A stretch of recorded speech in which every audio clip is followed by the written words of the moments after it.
ये कहानी है एक फॉक्स गोब्लिन की। ऐसा माना जाता था कि एक लोमड़ी ने इंसान से शादी कर ली और बाद में उस इंसान की पूरी जिंदगी बर्बाद हो गई। अब मूवी की शुरुआत होती है और हम कुछ लोगों को एक जंगल में तांत्रिक क्रिया करते हुए देखते हैं। ये आत्मा को बुलाकर खजाने का पता जानना चाहते थे। एक प्रीस्ट ये क्रिया कर रहा था। वो बताता है कि तुम्हें यहाँ काफी डरावनी आवाजें आएगी, किसी के गाने की या फिर किसी की चलने की, पर तुम उस पर ध्यान मत देना, सिर्फ मंत्र बोलते रहना। अब ये तांत्रिक क्रिया चल रही होती है, तभी तरह तरह की आवाज आना शुरू होती है और अचानक वर्शिप गॉड की मूर्ति नीचे गिर जाती है। प्रीस्ट को भी कुछ होने लगा था, उसके मुंह से झाग निकलता है और वह मर जाता है। ये देखकर सभी लोग काफी डर जाते हैं और वहाँ से भागते हैं। तांत्रिक क्रिया पूरी होने से पहले ही प्रीस्ट की मौत हो चुकी थी और इन्हें लग रहा था ये सब मारे जाएंगे। अब हम दो लोगों को देखते हैं जो भागते भागते एक जगह पहुंच जाते हैं। यहाँ इन्हें कोई बैठा हुआ दिखाई देता है। ये उससे पूछते हैं तुम कौन हो, और तभी वो पीछे पलटती है और यहाँ हमें एक फॉक्स गोब्लिन को दिखाया जाता है जो कि देखने में काफी डरावनी होती है। अब सीन शिफ्ट होकर धर्मशाला में आता है जहाँ हम लूसी नाम के एक आदमी को देखते हैं जो सभी को फॉक्स गोब्लिन की कहानी सुना रहा था। वो सभी को बताता है कि उस फॉक्स डीमन ने सभी लोगों को मार डाला। इस धर्मशाला में काफी लोग होते हैं। ये सभी नदी क्रॉस करके दूसरे गांव जाना चाहते थे, पर बारिश काफी हो रही थी, इसलिए सब लोग इस धर्मशाला में रुके थे। यहाँ कुछ लोगों को लूसी के बातों पे यकीन नहीं होता, इसलिए वो उसे मारते हैं। लूसी देख नहीं सकता था। यहाँ एक औरत और उसकी बच्ची भी होती है। कहानी सुनकर वो काफी डर गई थी। लूसी कहता है कि मैंने जो कुछ बताया है वो सब सच है। फॉक्स गोब्लिन किसी का भी रूप ले सकती है और ये सब मिस्टर ली ने अपने आंखों से देखा है। एक आदमी बोलता है कि मिस्टर ली तो कई साल पहले मर चुका है। वो उस अंधे लूसी को वार्निंग देते हैं कि तुम्हारी बकवास बंद करो और शांत रहो। इस धर्मशाला में कुछ और लोग भी आते हुए दिखाया जाता है। ये पुलिस थी जो एक खतरनाक कैदी को यहाँ लेकर आई थी। बारिश ज्यादा थी, इसलिए ये लोग यहाँ आसरा लेना चाहते थे। इस कैदी को अंदर लाया जाता है। अफसर बताते हैं कि इस कैदी का नाम ली है जो काली पहाड़ी पे रहता है। इसने बहुत लोगों को मारा है, इसलिए इसे जेल में ले जा रहे हैं। सभी लोग उसे देखकर काफी डर जाते हैं क्योंकि ये वही ली था जिसने फॉक्स गोब्लिन को देखा था और ये अब भी जिंदा था। अफसर कुछ सोल्जर को बाहर पहरा देने बोलता है ताकि कोई अंदर ना आ सके। तभी एक आदमी बताता है कि ये भूतों को देख सकता है और अपनी पावर से उन्हें वश में कर सकता है। ये काली पहाड़ी से गुजरने वाले सभी बच्चों को खा जाता है। ये सुनकर वहाँ बैठी औरत काफी डर जाती है। यहाँ एक अफसर ली को काफी मारता है। यहाँ हम शीनू नाम के एक आदमी को देखते हैं जो सबको बताता है कि बारिश रुकते ही पुलिस वाले इस अपराधी को लेकर चले जाएंगे, इसलिए डरो मत। अफसर बोलता है जब तक हम यहाँ हैं तब तक कोई बाहर नहीं जाएगा और न ही शोर मचाएगा। यहाँ हम फॉक्स गोब्लिन की मूर्ति भी देखते हैं। रात काफी हो चुकी थी पर बारिश नहीं रुक रही थी। कप्तान सुंग अफसर को बताते हैं कि यहाँ सभी लोग कुछ अजीब लग रहे हैं, हमें सावधान रहना होगा। लूसी फिर से चिल्लाने लगता है कि बाहर मत जाना वरना फॉक्स गोब्लिन सबको मार देगी। यहाँ हम जिंग नाम के एक आदमी को देखते हैं। वो कहता है कि लूसी जिस फॉक्स गोब्लिन की बात कर रहा है मैंने कुछ और ही स्टोरी सुनी है। मैं 15 साल पहले लाबा गांव कुछ मेडिसिन खरीदने गया था। वहाँ मुझे जूफेन नाम के एक आदमी ने फॉक्स गोब्लिन के बारे में बताया था। ये कहानी थी एक युआन नाम के एक आदमी की जिसे जुए की लत थी। वो अक्सर जुआ खेलता था जिससे उस पे काफी उधारी हो गई थी। वो एक दुकान चलाता था और आज वो फिर से जुआ खेलने आया था, पर यहाँ कुछ लोग उसे काफी मारते हैं। वो उससे अपनी उधारी मांग रहे थे। तभी वहाँ एक मैनेजर आता है और उसे 2 दिन में उधारी चुकाने बोलता है। अगर उसने ऐसा नहीं किया तो उसकी शॉप जब्त कर ली जाएगी। यहाँ हम जूफेन नाम के एक आदमी को देखते हैं जिसने पूरी उधारी चुका दी थी और रोज जुआ खेलने आता था। मैनेजर बोलता है कि आखिर इसके पास इतना पैसा आता कैसे है। युआन ने ये सुन लिया था। ये लोग युआन को वार्निंग देकर छोड़ देते हैं। अब हम युआन को देखते हैं जो जूफेन का पीछा कर रहा था। उसे जानना था कि ये पैसा कहाँ से लाता है। जूफेन एक काफी घने जंगल के अंदर जा रहा होता है। अब वो एक जगह पहुँचता है और खुदाई करता है। तभी युआन भी वहाँ आता है। उसे देखकर जूफेन डर जाता है। वो जूफेन से कहता कहता है कि तुम दफनाई हुई बॉडी से पैसे निकालते हो, अब मैं सबको बताऊंगा। पर वो कहता है कि ऐसा कुछ नहीं है, अगर तुम मेरी हेल्प करो तो मैं तुम्हें अपना पार्टनर बनाऊंगा, जिससे तुम्हारा कर्जा चुक जाएगा। युआन इसके लिए मान जाता है। अब ये दोनों मिलकर वहाँ खुदाई करते हैं और नीचे उतरते हैं। ये एक मकबरा था। युआन पूछता है कि कौन सी जगह है। वो बताता है कि मुझे ड्रिंक करते समय एक आदमी ने इस जगह के बारे में बताया था। अब ये मकबरे के काफी अंदर आते हैं। यहाँ हमें एक बहुत बड़े फॉक्स को दिखाया जाता है, जिसकी पूरी बॉडी जमीन के अंदर दफन थी, सिर्फ उसका हेड बाहर था। ऐसा लग रहा था जैसे उसे किसी ने श्राप से बांध कर रखा था। जूफेन बताता है इसे प्रिस्ट ली ने बांधा है। अब ये सीढ़ियों से ऊपर चढ़ते हैं। जूफेन बोलता है कि मुझे उस आदमी ने बताया था कि इस फॉक्स के पेट में काफी सोना है और जब ये दर्द से चिल्लाती है तो सोना बाहर आता है, इसीलिए वो उसके मुंह में रस्सी बांधता है और युआन को मशाल से फॉक्स को जलाने बोलता है ताकि आग से उसे दर्द हो और उसका मुंह खोला जा सके। जैसे ही युआन उसे मशाल से जलाता है, फॉक्स जोर से चिल्लाती है और फॉक्स का एक पैर जमीन के बाहर निकल जाता है। इन्हें लगता है फॉक्स अब बाहर निकल जाएगी, इसलिए ये वहाँ से भागते हैं। जूफेन बोलता है कि आंखें बंद कर लो और बिल्कुल सीधे आगे बढ़ो, नहीं तो हम यहाँ से कभी नहीं निकल पाएंगे। फॉक्स हमें ढूंढ लेगी। जूफेन आगे निकल जाता है पर युआन पीछे छूट जाता है। अब वो आगे बढ़ ही रहा था कि उसे पीछे से कुछ आवाजें आती है। वो पीछे पलटता है और आंखें खोल देता है। यहाँ उसे एक लड़की दिखती है जो फॉक्स में बदल जाती है। युआन काफी डर चुका था। तभी वो पूरी जगह एक कोर्ट में बदल जाती है। जज बोलता है कि तुमने हमारी दुनिया में आकर हमारा राज जानने की हिम्मत कैसे की। युआन काफी डर चुका था। वो बोलता है कि मुझे यहाँ जूफेन ने लाया है, मेरा कोई दोष नहीं है। और तभी हम वहाँ बैठे सभी लोगों को फॉक्स में बदलते हुए देखते हैं। वो सब कहते हैं कि इसे मौत मिलनी चाहिए। ये सुनकर युआन काफी डर चुका था और सबसे माफी मांगने लगता है। एक फॉक्स बोलता है कि जो होना था वो हो चुका, इसलिए इसे मारकर कुछ नहीं मिलेगा। जल्दी ही अमावस आने वाली है, क्यों ना हम इसका फायदा ले। फॉक्स जज बोलता है कि हम तुम्हें माफ कर सकते हैं, पर तुम्हें एक प्रॉमिस करना होगा। युआन बोलता है कि तुम जो बोलोगे मैं वो करूँगा, बस तुम मुझे छोड़ दो। फॉक्स जज बोलता है कि तुम्हें हमारे वंश की एक लड़की से शादी करनी होगी और पीछे पलट के देखता है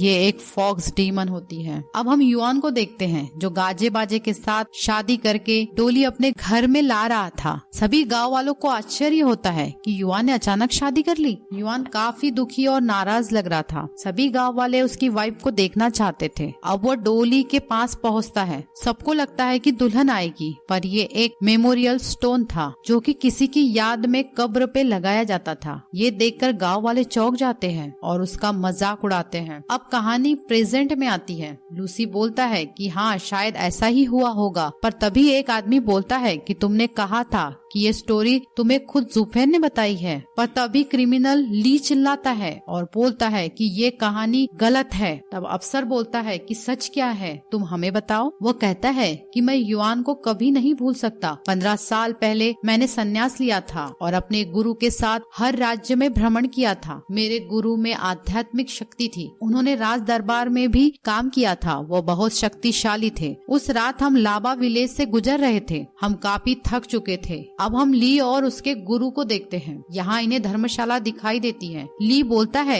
कि हम काफी थक चुके हैं, इसलिए खाना खाकर आज की रात इसी धर्मशाला में बितानी चाहिए। गुरु बोलते हैं कि ये जगह काफी अजीब लग रही है क्योंकि यहाँ इन्हें कोई नजर नहीं आता। गुरु को यहाँ काफी सारी शिप दिखती है जिन्हें बांध कर रखा गया था। अब ये दोनों अंदर जाते हैं जहाँ इन्हें काफी लोग दिखाई देते हैं। ये भी मुसाफिर थे। यहाँ ये सब एक दूसरे से परिचय करते हैं। यहाँ हमें वो ही मेमोरियल स्टोन दिखाया जाता है जिसे युआन गांव में लेकर आया था। यहाँ सभी लोग गुरु से पूछते हैं कि हमें इस लाबा गांव में कोई विलेजर नजर नहीं आया। गुरु बोलते हैं कि ये बात तो मुझे भी अजीब लगी। तभी एक आदमी बोलता है कि इस विलेज में पहले काफी रश हुआ करता था पर अब सन्नाटा है। तभी हम वहाँ युआन को देखते हैं जो ये मेज मेज और धर्मशाला चला रहा था। ये उन सबके लिए शिप को लाया था, पर वहाँ बैठे लोग बोलते हैं कि इसे खाने के लिए हमारे पास पैसा नहीं है। पर युआन बोलता है कि तुम मेरे मेहमान हो, इसलिए ये सब तुम्हारा ही है। अब सब वहाँ खाना खाते हैं और इन्हें सोया मिल्क भी दिया जाता है। ली भी खाने के लिए हाथ आगे बढ़ाता है, पर गुरु उसे रोक देते हैं। एक आदमी पूछता है कि आप क्यों नहीं खा रहे हो? गुरु बताते हैं कि हम धार्मिक लोग हैं, इसलिए मीट नहीं खाते। गुरु ली को लेकर बाहर निकल जाते हैं। ली पूछता है कि हम काफी दूर चलकर आए हैं और हमें भूख भी लगी है और हम तो ये सब खा सकते हैं, फिर आपने मना क्यों किया? गुरु उसे उसके बैग से मुखौटा निकालने बोलते हैं। ये एक जादुई मुखौटा था। गुरु उसे बोलते हैं कि इसे अपने चेहरे पे लगाओ और खिड़की से अंदर देखो। ली देखता है और उसे पता चलता है कि वो लोग जिसे खा रहे थे वो इंसान था।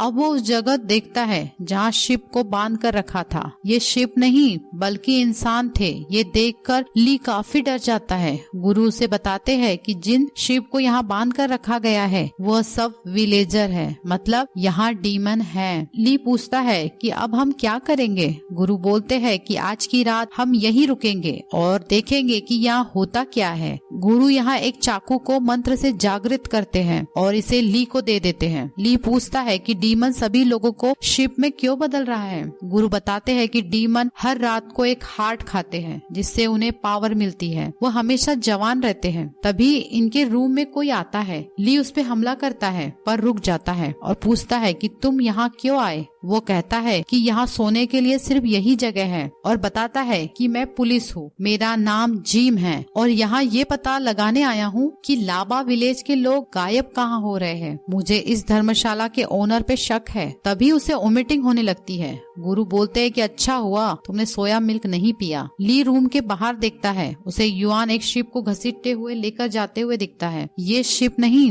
बल्कि इंसान था जिसे युआन ने शिप में ट्रांसफॉर्म कर दिया था। जिम भी ये देख लेता है। गुरु बोलते हैं कि हमें डीमन का ठिकाना ढूंढना पड़ेगा, इसलिए वापस उस मेस में जाते हैं क्योंकि वहीं से अंदर जाने का रास्ता था। यहाँ इन्हें एक तहखाना दिखाई देता है, इसलिए ये सब नीचे उतरते हैं और आगे बढ़ते हैं। पर तभी इनके सामने एक छोटा बच्चा आ जाता है। वो जोर से चिल्लाता है जिससे स्मोक इनकी तरफ पड़ता है। गुरु ली को ढाल से उसे रोकने बोलते हैं। ली उसे ढाल से रोकता है जिससे वहाँ ब्लास्ट होता है और तूफान थम जाता है। अब हम उस लड़के को देखते हैं जो दिखने में काफी डरावना लग रहा था। ये सब आगे बढ़ते हैं पर ये एक पेपर से बनाया हुआ कट आउट होता है। अब ये आगे बढ़ते हैं और यहाँ हम युआन को देखते हैं। जिम बोलता है कि तुम्हारे वजह से विलेजर की जान गई है, तुम्हें मेरे साथ पुलिस ऑफिस आना होगा। युआन एक चाकू उठा लेता है और आगे बढ़ता है पर जिम उसे गोली मार देता है। उसे मरा हुआ देखकर जिम बोलता है कि ये कोई डीमन नहीं बल्कि आम इंसान ही है। पर तभी पीछे से युआन उस पे हमला कर उसे मार देता है। गोली का उस पर कोई भी असर नहीं हुआ था क्योंकि वो डीमन था। अब वो अपने असली रूप में आने के लिए ब्लड की वोमिटिंग करता है और उस ब्लड से हम एक शैतान को बनते हुए देखते हैं। शैतान ली पे हमला करता है पर गुरु उसे बचा लेते हैं। गुरु शैतान को अपने मंत्र से मारने की कोशिश करते हैं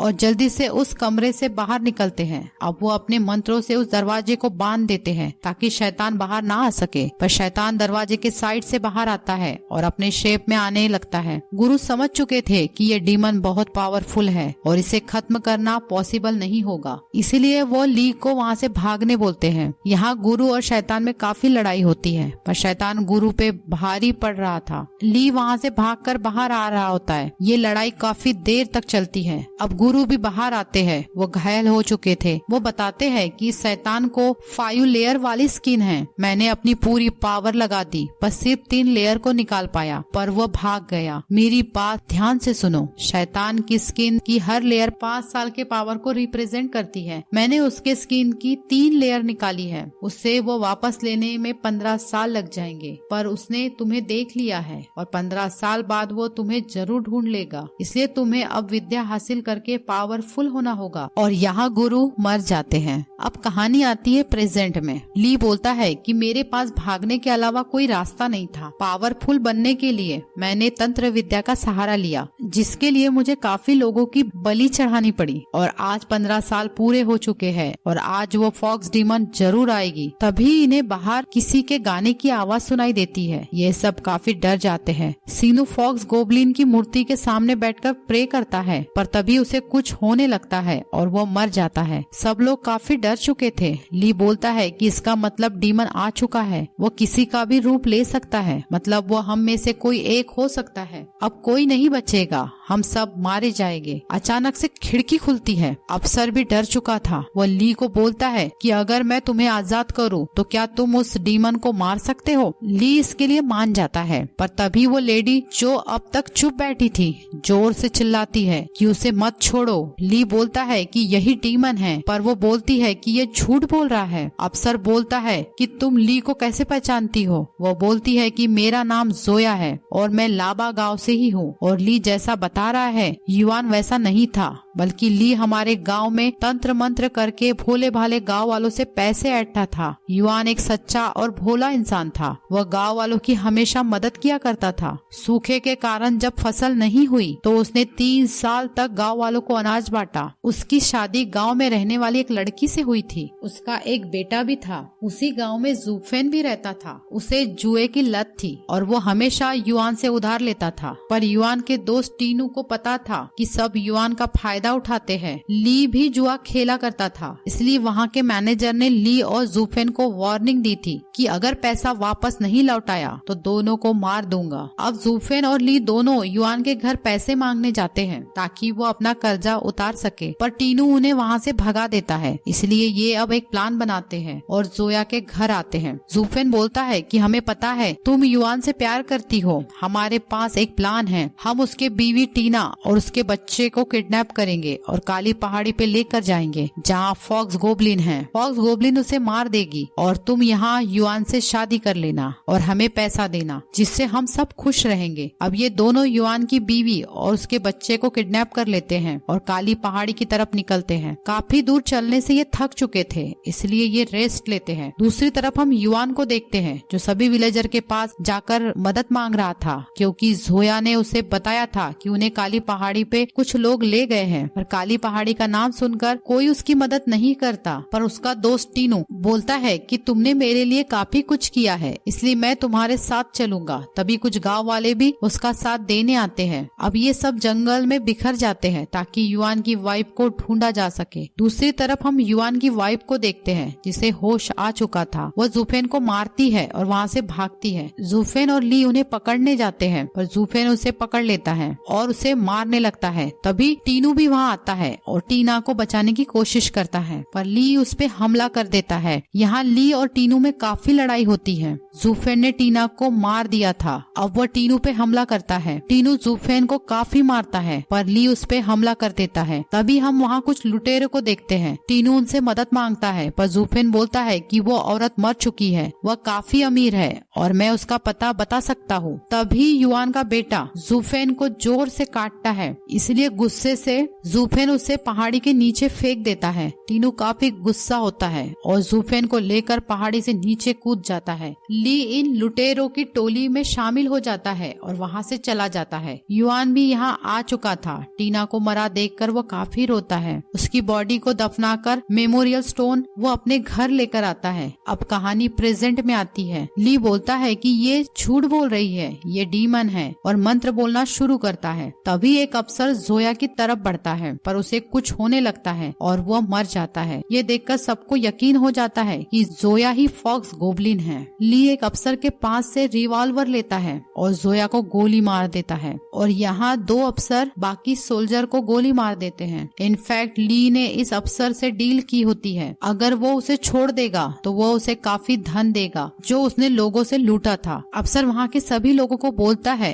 कि मैं तुमसे किसी एक को अपने साथ ले जा सकता हूँ। इसलिए सब लोग आपस में लड़ते हैं और मारे जाते हैं। बारिश खत्म हो चुकी थी, इसलिए अफसर ली को खजाने की जगह चलने बोलता है। अब ये सब एक बोट में नदी क्रॉस कर रहे थे। काफी देर हो चुकी थी, पर अब तक ये दूसरी तरफ नहीं पहुँचे थे। ली बोटमन को पूछता है कि हम कब पहुँचेंगे, पर वो बोलता है कि कभी नहीं, और पीछे पलटता है। ये और कोई नहीं बल्कि युआन का दोस्त टीनू था जो बच गया था। ये काफी सालों से ली को ढूंढ रहा था। ये अपने आप को बम से उड़ा देता है जिससे सभी लोग मारे जाते हैं। मतलब जो कहानी जोया ने बताई थी वो सही थी और यहाँ मूवी खत्म होती है। अगर कहानी पसंद आई हो तो हमारे चैनल को सब्सक्राइब करें।